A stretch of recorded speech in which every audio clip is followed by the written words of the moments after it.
Good afternoon, everyone. As Shoshana said, I am Ann Whitlock, and I have the distinct pleasure of being the Purpose-Built Community Network member in Houston, Texas. Go Stros!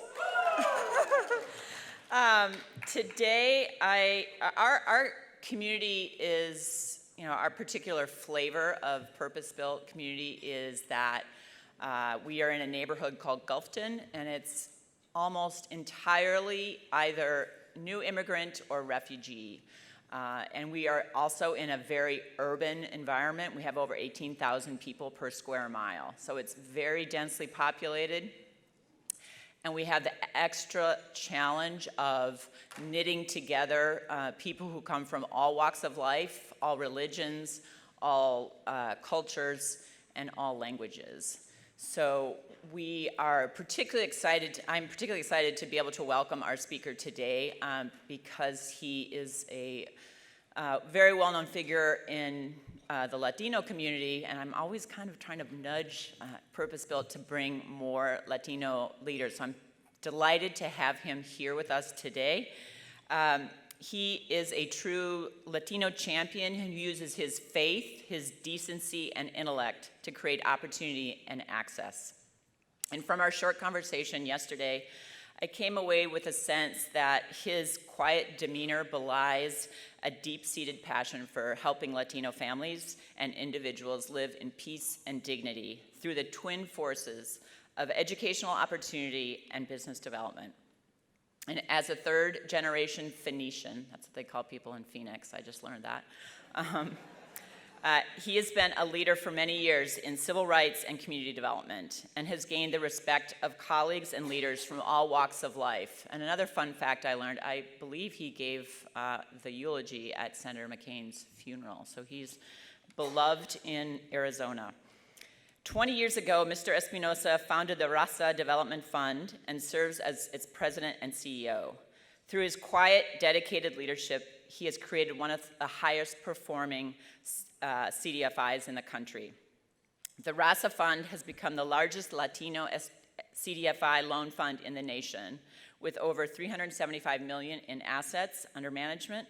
And as one colleague said, he is one of the most genuine CDFI leaders I have known.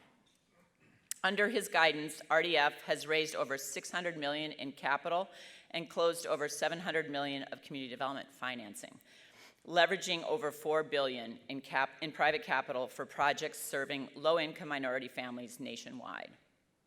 Mr. Espinoza is a founding member of both the Local Initiative Support Corporation, or LISC, and he is also a founding member of the Catholic Association of Latino Leaders. And finally, a little-known fact about Mr. Espinoza. Apparently, he makes amazingly delicious tamales and sends them out to his board members every Christmas. So I'm hoping that he might share his secret with us because we are planning a tamale festival over Christmas. So please join me in welcoming Mr. Espinoza. Well, first of all, I've got to tell you, there is a prize for the last person that's here before you rush out to get your luggage. Just kidding. You're pre-forgiven if you have to leave. I understand. First of all, thank you very much to the Purpose Builders organization for allowing me to be here and to speak to you. It really is an honor. I did my homework and checked on the institution and the great work that you do across the United States. What I thought I'd do, though, is I'd give you a little bit of history. There was a great question that was raised by a gentleman yesterday who happened to be Afro-American, asked about the challenge between Latinos and the new arrivals.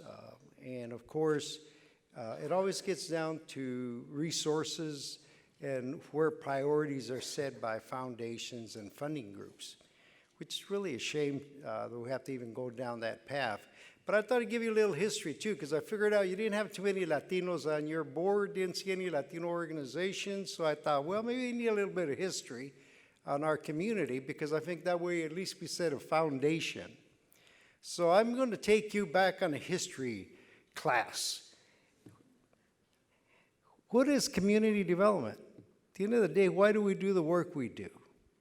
And what is it that drives us to be in the great business that we're in?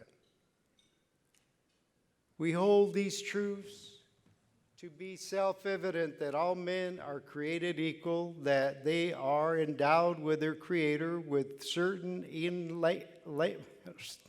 I knew I was going to blow that one. Inalienable rights, that among these are life, liberty, and the pursuit of happiness. Now, I would tell you that is a great document, and I'm sure Thomas Jefferson felt that way. Now, I just wish we actually lived that way out in our country. Many of us folks that deal with Mexican American or Latinos think, well, they come across that border. Well, let me tell you something. We lost the war. Mexico lost the war. Now, I must confess, I'm glad they did. I'm not quite sure I don't want to live in Mexico. But at one time, Arizona, California, Colorado, Nevada, New Mexico, Utah, Wyoming were actually part of this beautiful country of ours. Mexican families started immigrating in the 1920s, primarily because of the wars that had been going, the revolutions in Mexico, but to be really candid with you, because the United States needed a labor force. And I think many times we forget that our country is also a magnet for immigrants from all over the world. The primary reason is because of labor force.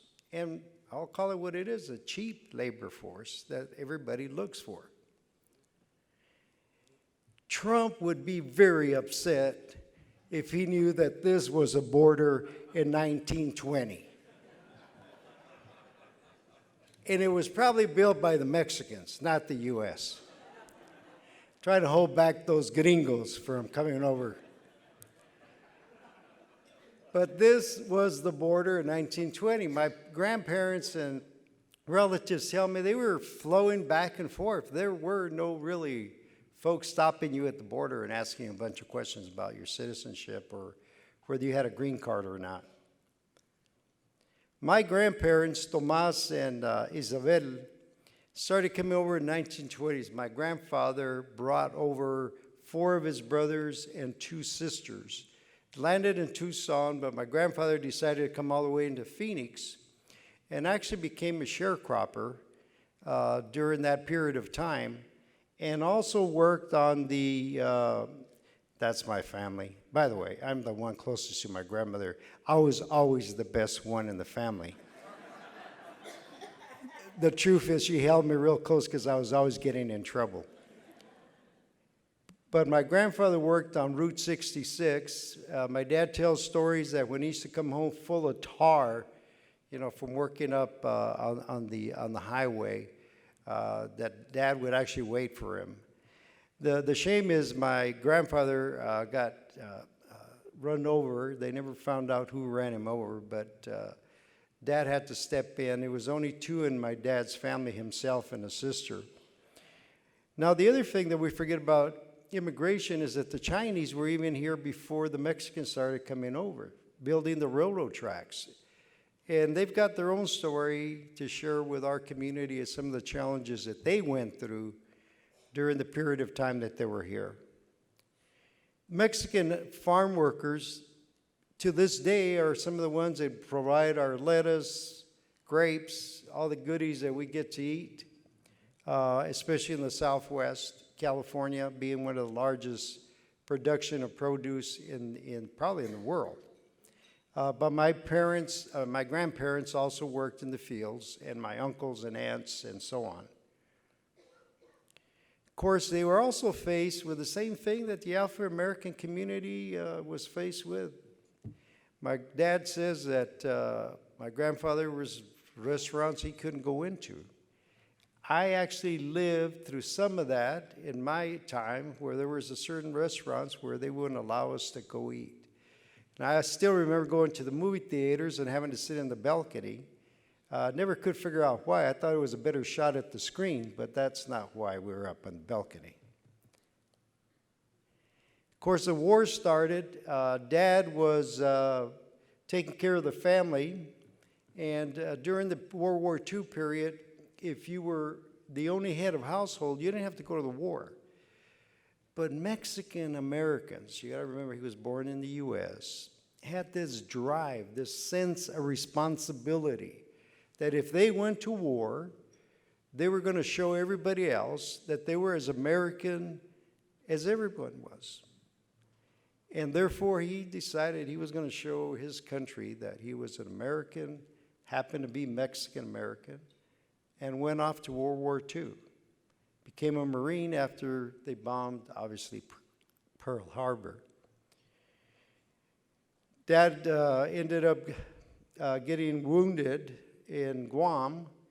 Mom, by the way, the story is that Dad faked a medical problem, got out for a little bit, went and married Mom, went to dinner, and then took off. Story of my dad. Of course, Mom decided that she was going to help in the war, so they were in San Diego for a period of time, and she did work on the, I forget exactly what it was. They obviously weren't building planes back there, but did work on the war front. Dad got wounded in Guam, came back, and of course, his sense of giving his all to our country and showing that he was as American as everyone else, guess what? Came back to the same old, same old.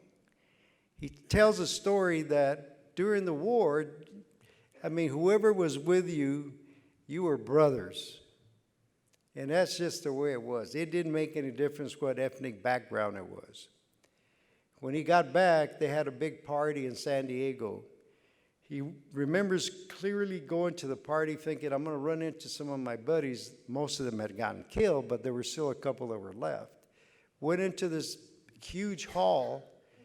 White folks were on one side, Afro-American folks were on one side, and the Latinos were on the other side. He said, man, things didn't change at all. He didn't stay. He said, I turned around and walked out. Of course, right after the war, there was a lot of capital pushed into our community because they needed to get the economy going. So they were building houses. Many Mexican-American families did very well during this period of time. And Dad bought a little house in the barrio.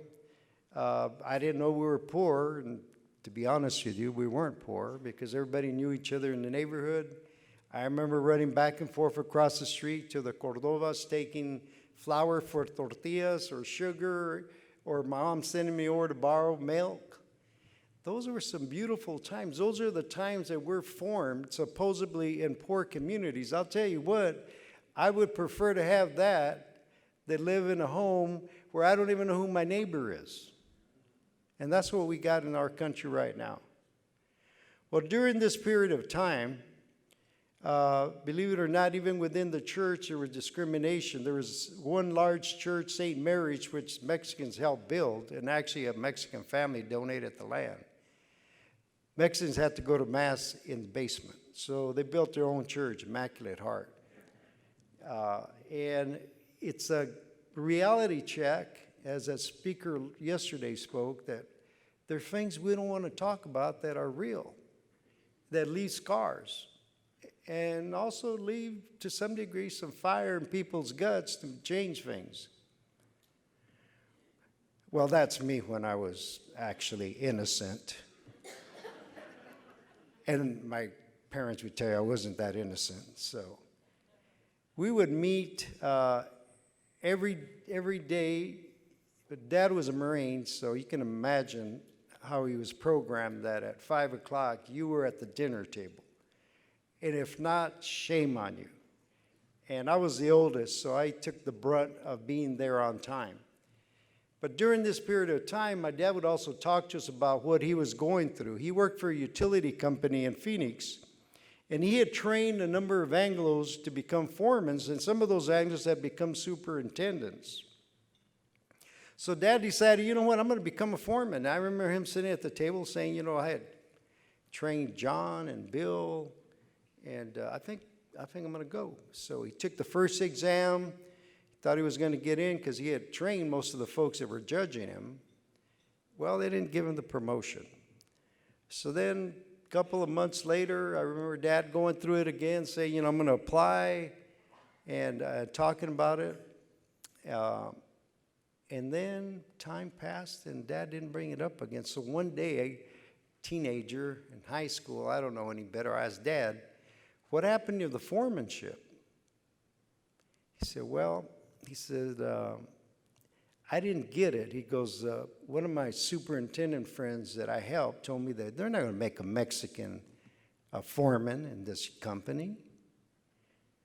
So I remember the look on his face, because it was one of those of defeat but yet anger.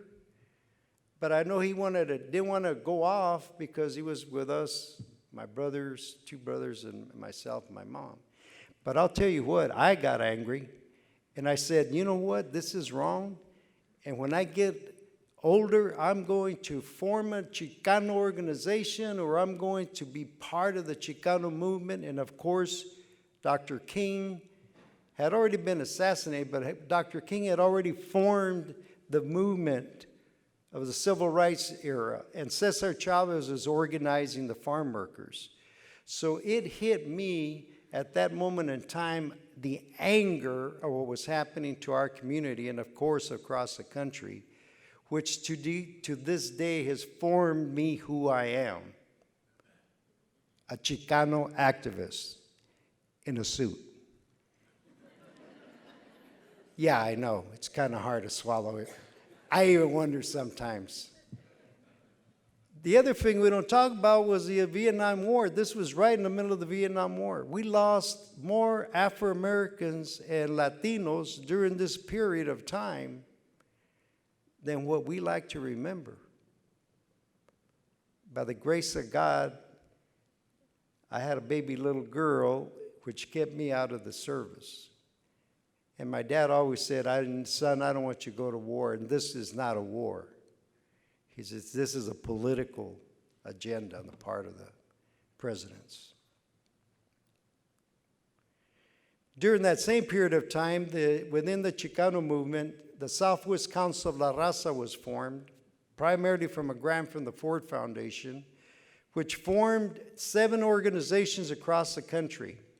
And their business was to basically form and organize the community to deal with the issues, discrimination, housing, employment, and so on.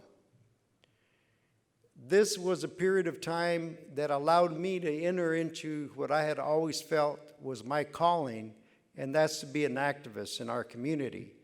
I'm the person in the center, a little overweight, long hair, big mustache. I thought I was bad. The truth of the matter is I got in that organization because I had a little carpet business, and they had donated carpet to this group, Chicanos por la Causa, and their executive director came over and asked me to lay carpet. Of course, I had been watching the news, and they had been demonstrating at a local high school, and I thought, this is my window of opportunity. So I always say that I entered the Chicano movement on my knees, laying carpet.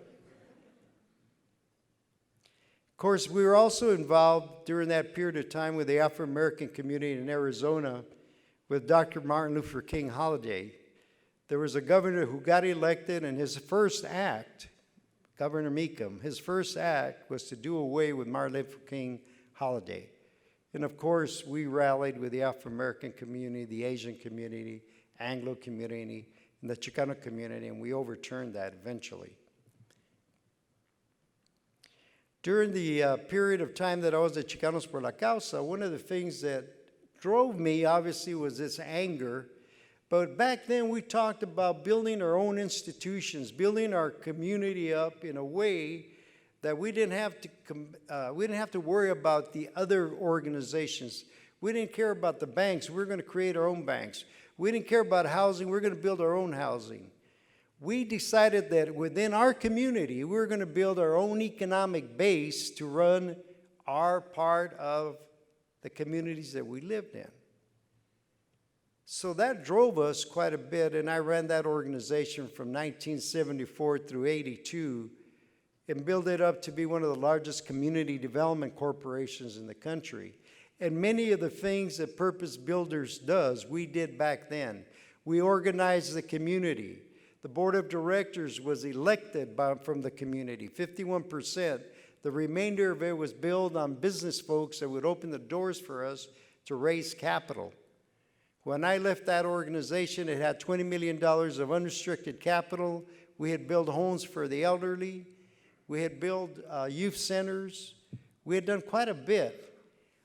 But what was missing, because this is later on in my life, I reflected, what didn't we do? What was missing? Why am I still feeling empty? And it was because I didn't focus on the spiritual side of our community. I didn't listen that well to the little grandmothers that were on the board of directors that forced us to build the elderly housing. It wasn't because we decided to do it. It's because the community itself said, this is what we want, Espinoza.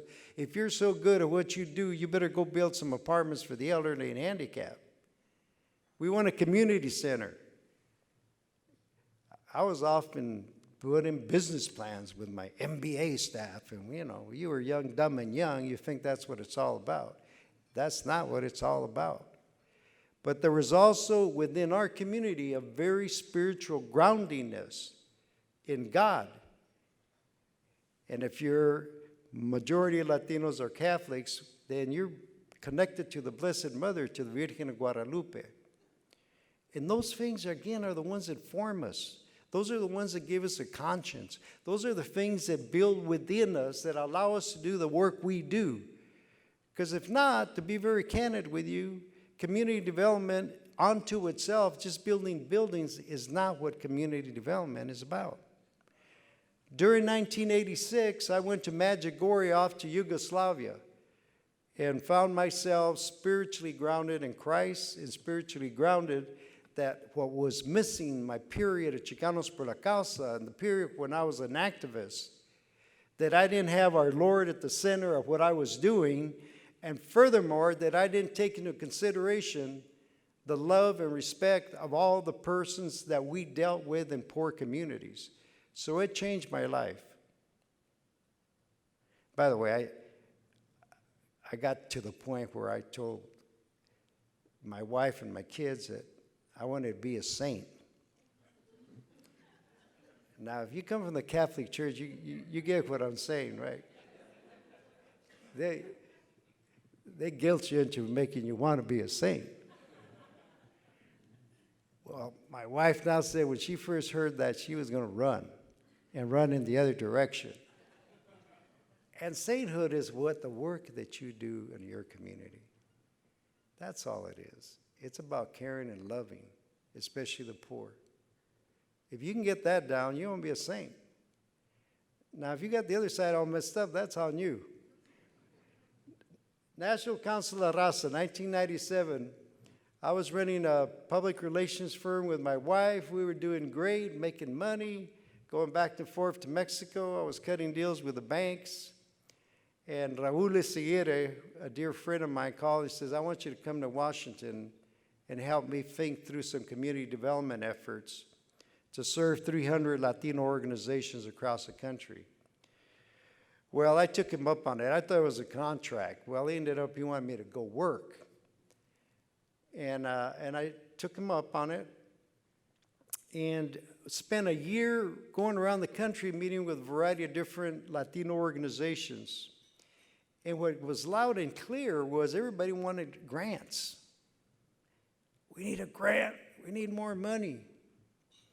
And I kept going like, my God, there is no way I can raise grant money for 300 organizations. There's got to be another model.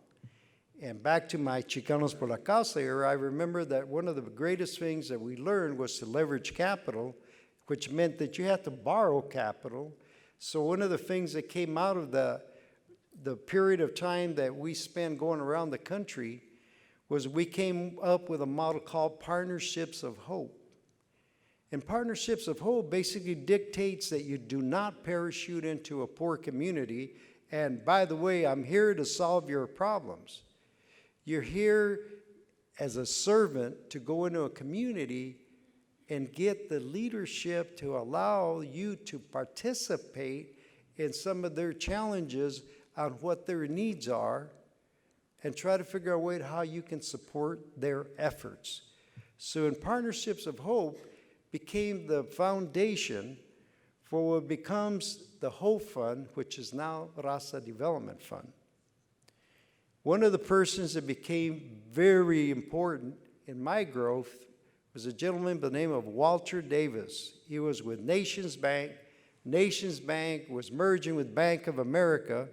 Walter happened to be Afro-American, and Walter came in my office and said, I'm here to give you a grant for $200,000. Of course, we were already talking about creating the fund.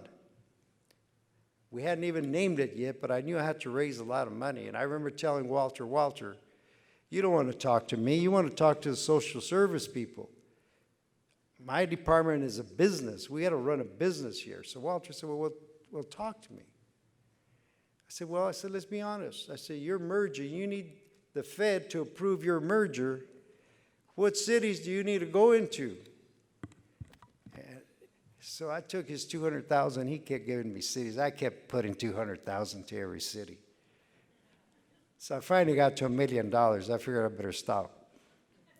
I said, Walter, I said, I'll tell you what, let's do a partnership. We'll get you into those cities, but it's going to cost you $1 million. And Walter put his head on the table, and I thought, oh my God, what did I do? Walter raised his head, you're on.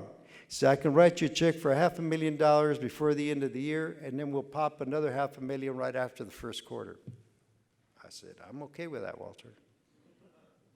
So that meeting then took us to James Field. He said, there's another guy in the bank that invests capital, and you need to get in front of him. So we did. We met with Walter Davis, took me over to meet with James Field, who's presently the chairman of my board, and we were proposed a partnership with Bank of America, and within probably an 8 to 9 month period of time, we ended up with $1 million. We leveraged the $1 million to a $10 million loan for 10 years at 1% interest rate, and a $10 million grant, $1 million a year for 10 years to help us build the fund up. Right after that, we got State Farm Insurance to come in. State Farm Insurance put up about $8 million and some debt, and that became the Raza Development Fund. Now, these are all individuals. Mark Van Brun on the bottom left, your right, was a co-founder. Mark was the steady one in the idea. I was a visionary and one of these crazy guys that I was in your face. It was like, no, you're not doing me a big favor. You're cutting a deal with me, and that's what we're going to do. And Mark Van Brun was more calm. He was like, Tom, you don't want to get in people's faces like that. Why don't you slow down? Well, we went to the Ford Foundation when we gave them this presentation about the Raza Development Fund, and they told us that they felt that was a space that we couldn't get involved in, that putting a bank together was something Latinos maybe it wasn't our time. And they felt that we probably couldn't pull it off. So I'm like ready to jump across the table and grab somebody, although she was a very attractive young lady, so I wasn't going to do that. And a lady of color, so I was like, not Afro-American, by the way. I think she was Indian. So she said, but I'm going to give you a $2 million grant as a tie-off grant because we're going to pull out of economic development for, back then, National Council of La Raza. Well, I'm walking down the hall at the Ford Foundation fuming, and calm Mark Van Brun goes, well, you know, why don't we take the $2 million and we'll use that as seed fund to start the fund? And I go, Mark, you're a genius. And we laughed all the way out of the Ford Foundation. And that was the beginning of the fund. Charles Kamasaki on the top part helped us get earmarks when there were earmarks. You know, I love John McCain. We were the dearest of friends over many years. And I pray for him every day because we were very close. But when he got on the Appropriations Committee, he's the guy that moved to do away with earmarks. So I used to tell, Senator, I don't get it. You're supposed to move money to Arizona, not close us off. So that was one of the things that I didn't appreciate from John when he was in the Senate. Now, we finance projects all over the country, and I understand there may be some organizations here that are putting projects together. We finance primarily educational projects throughout the country, charter schools, parochial schools, private schools. One of the private colleges that we're very proud of is in Kentucky, Brea. It is one of the colleges where you have to be poor in order to be a student. And they had put together a package on a new market tax credit to do a science facility. We looked at it, the team inside our organizations were impressed with what they were trying to do. But one of the things that touched our hearts is that they also had a number of dreamers. Now, those of you that don't know about dreamers are Mexicans from Mexico who happened to be here that were brought by their parents when they were babies and got caught in this middle of this immigration issue. So President Obama gave them the right to work and to go to school. Of course, we had a president that's trying to do away with that right now, but I won't go off the subject.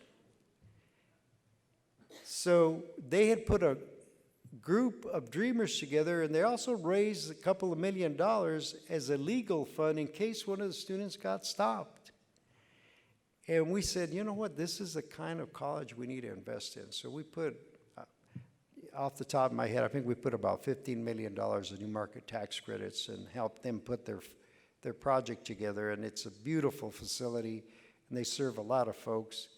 We've built charter schools in New York. We've built them in Arizona, provided financing for healthcare projects. We've done more affordable housing in a number of states across the country. And presently, we have a very tight, strong, what I would consider faith-based model in community development financing. We just don't do the deal. We work with the community. We work with the group. We make sure that the board of directors is part of that community. We work with the executive team to make sure that they're on mission. And we try to assess the impact that whatever project we're financing with them, that they understand that we're partners and we're just not lenders. A CDFI is licensed by Treasury, but we're not regulated. So realistically, we're in a position to do loans that otherwise banks would not do. And that's what puts us different and apart from the regular banking industry. The other is when banks finance or provide capital to us, they meet their CRA credits with Treasury.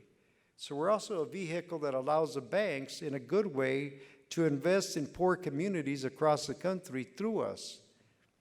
Now, we're probably about 36 employees, and we do the whole country. We have an office in Seattle, Washington. We have an office in New York. And then we have consultants out of Florida. And from Phoenix, Arizona, we cover the Southwest. We're very proud of the senior team and the team that work at Raza Development. One of the things that I go out of my way to find is employees that have had problems. Did you hear that? Employees that have had problems. Employees that were fired.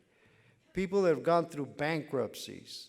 Folks that have been hit on their knees from a bad divorce and a bad marriage. I look for them because their souls and their hearts, they've gone through a challenge that they can sense that when they're working with our fund in poor communities, they have a heart. They can grasp when somebody's hurting. And of course, we do have some bankers. Not too many, but we have some bankers.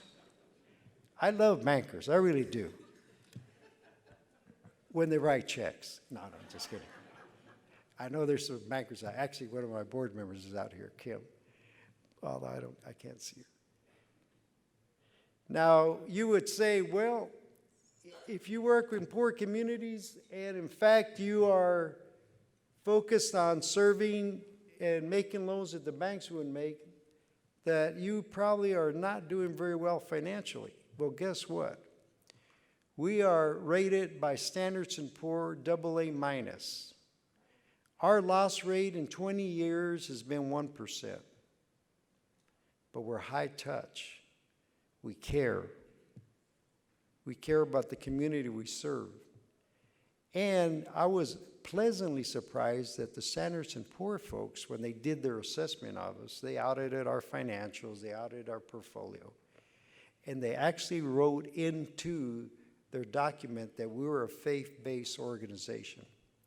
Now, interestingly enough, we don't position ourselves as faith-based, but we live it, and they picked up on that, and that, to me, was very impressive. Plus, it also assured me that the path that we were on was actually a good one, even in the capital markets. So, building the next story on those that have sacrificed before us.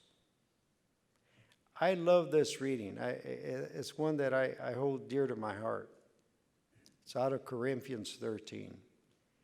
Though I should give away to the poor all that I possess, and even give up my body to be burned, if I am without love, it will do me no good whatever. It will do me no good whatever. For those folks that are in community development that think that doing good works is enough, it's not. If it's going to be something that goes on your resume because you were working in a poor Black or Latino or Asian community and you feel proud about that, that's not good enough. Community development is living it. Community development is loving. Community development is about being concerned about the individual that you're serving and understanding that they are as good as you are and as loving as you are, and they need opportunities, like all of us do.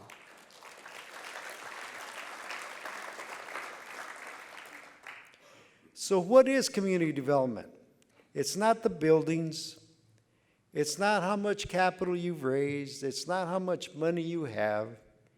It is about understanding that community development has been built on the backs of immigrants, have been built on the back of slaves, have been built on the back of Martin Luther King, of the Cesar Chavez's of the world, and I could name you people that have touched my life that sacrificed for the opportunity that I've had to do the work I do.